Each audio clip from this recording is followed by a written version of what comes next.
Kristin, it's always Democratic governors. They all turned up at the White House the other day, a whole bunch of them.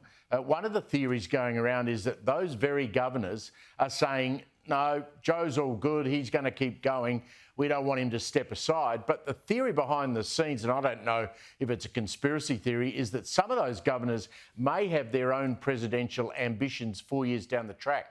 Yes, that's right. Right now, the Democrats are dealing with a very shallow bench of talent, at least when it comes to people with name recognition. There simply aren't very many people who could sub in for Joe Biden and do phenomenally well because the Democrats who are really skilled right now in the party and up and coming, they're just not very well known. So you have many Democrat governors trying to kind of get a little piece of the spotlight right now. They have hopes for themselves in 4 years.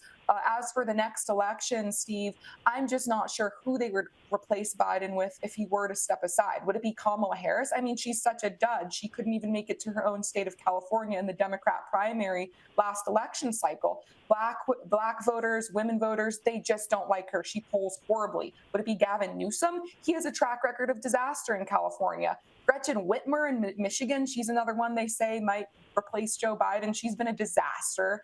So I guess that leaves Michelle Obama. I do think she would probably do quite well, but I'm not sure she would want to do it.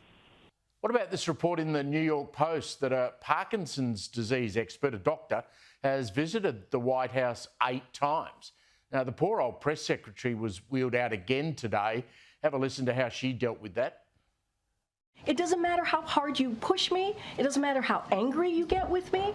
I'm not going to confirm a name. It doesn't matter if it's even in the log. I am not going to do that from here. What I can share with you is that the president has seen a neurologist for his physical 3 times. 3 times. Kristin, she was pretty angry there. She says there's nothing to see here. What's your view on that?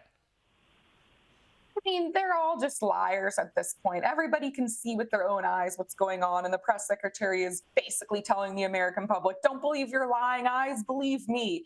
But everyone knows what's going on. And I found it funny, Steve, that she cited privacy concerns, right? As if these people in the Biden administration care so much about privacy. We had to show COVID vaccine records to get into gyms to work out a couple of years ago. But oh, now they care about the privacy. But of course, she would have said to the public, it has been confirmed that the president doesn't have Parkinson's, according to experts, if he didn't have it. So I suspect he has it or some other medical condition.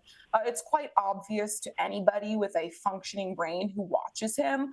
And at this point, the only people left supporting Joe Biden are the ones who would vote for any Democrat up there. They're just simply voting against Donald Trump. And that's why I have to think they will replace Biden because it's only upside for the Democrats. People who still support Biden will support any Democrat they put in there. So they only increase their voting pool by switching him out because then they could get into some of those independent voters who are really terrified by this president's mental and physical deterioration. Donald Trump, let's go back to him. He seems to be showing a bit of discipline lately, but will that discipline, do you think, Kristin, last right through the campaign? That is... that's a great question, Steve. He really is showing discipline here. He's being quite controlled with his speech in that debate we saw. New Donald Trump, who had clearly been trained to kind of let Joe Biden destroy himself, and it worked quite well.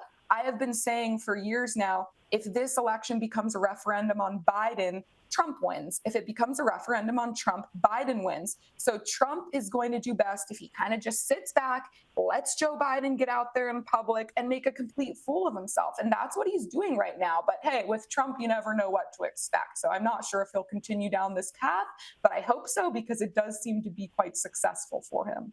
Kristin Tate, always great to catch up with you. Thanks very much. Thank you very much, Steve. Great speaking with you.